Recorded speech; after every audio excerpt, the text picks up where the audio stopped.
नमस्कार। कभी ये सवाल मन में आया है कि जब देश पर कोई बड़ा संकट आ जाए तो हमारा संविधान सबसे ज्यादा ताकत किसके हाथ में देता है। आज हम भारत की इन्हीं इमरजेंसी पावर्स के पीछे की पहेली को सुलझाने वाले हैं और ये जानने की कोशिश करेंगे कि असली कंट्रोल असल में होता किसके पास है। और देखिए, ये सवाल सिर्फ भारत का ही नहीं है, बल्कि दुनिया की हर डेमोक्रेसी के सामने ये सवाल खड़ा होता है। तो फिर हमारा संविधान इस मुश्किल सवाल का जवाब देता कैसे है? चलिए इसे एक एक करके परत दर परत समझते हैं। अच्छा, तो हमारे संविधान को बनाने वालों ने इन इमरजेंसी पावर्स को एक सेफ्टी वाल्व की तरह बनाया था। इसको ऐसे समझिए जैसे कोई प्रेशर कुकर होता है ना। जब प्रेशर बहुत ज्यादा बढ़ जाता है तो वो वाल्व एक्स्ट्रा प्रेशर को बाहर निकाल देता है ताकि कुकर फट ना जाए। बस ये शक्तियां भी कुछ वैसा ही काम करती हैं। तो ये प्रोविजंस सरकार के हाथ में एक ऐसी चाबी की तरह है जो देश को बहुत बड़े खतरों, जैसे कि मान लीजिए युद्ध हो गया या देश के अंदर ही कोई सशस्त्र विद्रोह हो गया, तो इन हालात से बचाने के लिए संविधान के कुछ नियमों को कुछ समय के लिए बदल सकती है। ये एक तरह का जरूरी लचीलापन है देश की सुरक्षा के लिए। मतलब सीधी सीधे कहें तो जब हालात इतने ज्यादा बिगड़ जाएं कि नॉर्मल कानून कायदे काम करना बंद कर दें, तब ये एक्स्ट्रा ऑर्डिनरी पावर्स सरकार को फौरन और कड़े फैसले लेने की ताकत देती हैं। तो फिर सरकार के पास इस टूलकिट में कौन कौन से इमरजेंसी के ऑप्शन मौजूद हैं? आइए एक नजर डालते हैं।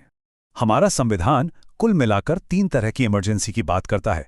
सबसे पहला है नेशनल इमरजेंसी। ये तब लगता है जब कोई युद्ध, बाहरी हमला या देश के अंदर ही हथियारों के साथ कोई विद्रोह हो जाए। दूसरा है स्टेट इमरजेंसी, जिसे हम सब राष्ट्रपति शासन या प्रेसिडेंट्स रूल के नाम से ज्यादा जानते हैं।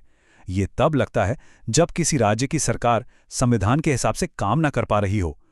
और तीसरा है फाइनेंशियल इमरजेंसी, जब देश की आर्थिक हालत बिल्कुल खस्ता हो जाए, एकदम चरमराने की कगार पर आ जाए। लेकिन अब आता है सबसे बड़ा और सबसे अहम सवाल।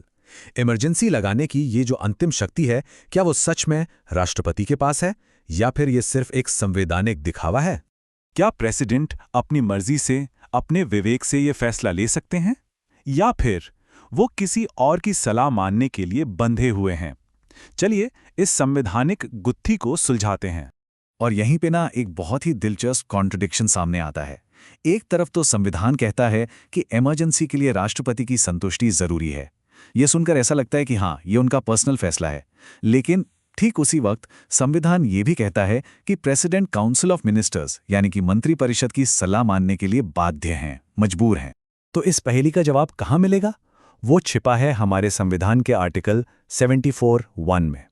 ये आर्टिकल बिल्कुल साफ साफ कहता है कि राष्ट्रपति अपने सारे काम मंत्रिपरिषद की सलाह के अनुसार ही करेंगे और ये सलाह उन पर बाइंडिंग है, यानी माननी ही पड़ेगी। इसका मतलब बिल्कुल साफ है।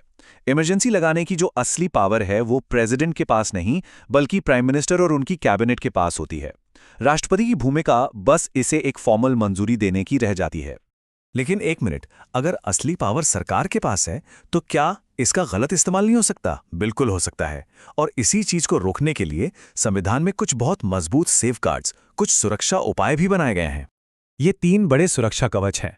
पहला, अब सिर्फ प्राइम मिनिस्टर की सलाह से काम नहीं चलेगा, बल्कि पूरी कैबिनेट की लिखित मंजूरी चाहिए होगी। दूसरा, इमरजेंसी की घोषणा को 1 महीने के अंदर पार्लियामेंट के दोनों सदनों यानी लोकसभा और राज्यसभा दोनों से पास कराना जरूरी है। और तीसरा, जो शायद सबसे जरूरी है, वो ये कि अदालतें यानी जुडिशरी इस फैसले का रिव्यू कर सकती हैं। तो ये जो पूरा प्रोसेस है ना, ये पक्का करता है कि कोई एक इंसान या एक संस्था अकेले ही इतना बड़ा फैसला ना ले लें। ये एक तरह की कलेक्टिव रिस्पॉन्सिबिलिटी, एक सामूहिक जिम्मेदारी बन जाती है। और यहीं पर आता है डेमोक्रेसी का सबसे बड़ा सेफ्टी नेट, हमारी जुडिशरी यानी न्यायपालिका। अगर सरकार किसी भी तरह से मनमाने ढंग से या गलत इरादे से इमरजेंसी लगाती है तो सुप्रीम कोर्ट के पास ये पावर है कि वो उस घोषणा को ही रद्द कर दे। चलिए, ये तो हो गई सारी कानून की बातें, लेकिन असल में प्रैक्टिकली इन शक्तियों का इस्तेमाल हुआ कैसे है? हमारा इतिहास हमें क्या सिखाता है? देखिए, इतिहास गवाह है कि हमारे सिस्टम ने अपनी ही गलतियों से सीखा है। जैसे 1975 की जो कंट्रोवर्शियल इमरजेंसी थी, उसके बाद 44th अमेंडमेंट लाया गया। इसने आंतरिक गड़बड़ी जैसा जो एक अस्पष्ट सा शब्द था उसे हटाकर सशस्त्र विद्रोह कर दिया और कैबिनेट की लिखित सलाह को भी जरूरी बना दिया। ठीक वैसे ही 1994 के मशहूर एसआर बोम्मई केस में सुप्रीम कोर्ट ने राज्यों में मनमाने ढंग से राष्ट्रपति शासन लगाने पर बहुत सख्त रोक लगा। लेकिन हमें पॉलिटिकल रियलिटी यानी राजनीतिक सच्चाई को भी नहीं भूलना चाहिए।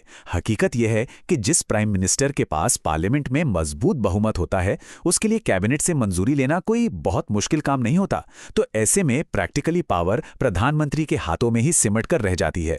तो कुल मिला के हम ये कह सकते हैं कि कागजों पर भले ही ये राष्ट्रपति की शक्ति नजर आती हो, लेकिन हकीकत में ये सरकार का फैसला होता है, जिस पे राष्ट्रपति सिर्फ अपनी एक फॉर्मल मोहर लगाते हैं। तो इस पूरी बातचीत से 4 बड़ी बातें निकल कर आती हैं। पहली, राष्ट्रपति अकेले फैसला नहीं लेते। दूसरी, कैबिनेट, पार्लियामेंट और अदालतें ये सब पावर के गलत इस्तेमाल पर नजर रखने के लिए मौजूद हैं। तीसरी बात, असली पावर असल में प्राइम मिनिस्टर और उनकी सरकार के पास ही होती है। और चौथी और सबसे जरूरी बात, पावर और उस पर कंट्रोल के बीच का ये जो नाजुक सा बैलेंस है, यही इंडियन डेमोक्रेसी की असली ताकत है। तो आखिर में सवाल यही उठता है कि एक देश की सुरक्षा और उसके लोगों के लोकतांत्रिक अधिकारों के बीच वो महीन सी रेखा आखिर है कहाँ? इमरजेंसी की शक्तियां एक जरूरी हथियार तो हैं, लेकिन इनका इस्तेमाल कैसे होता है, बस यही बात तय करती है कि कोई लोकतंत्र असल में कितना मजबूत है। इस पर सोचिएगा जरूर।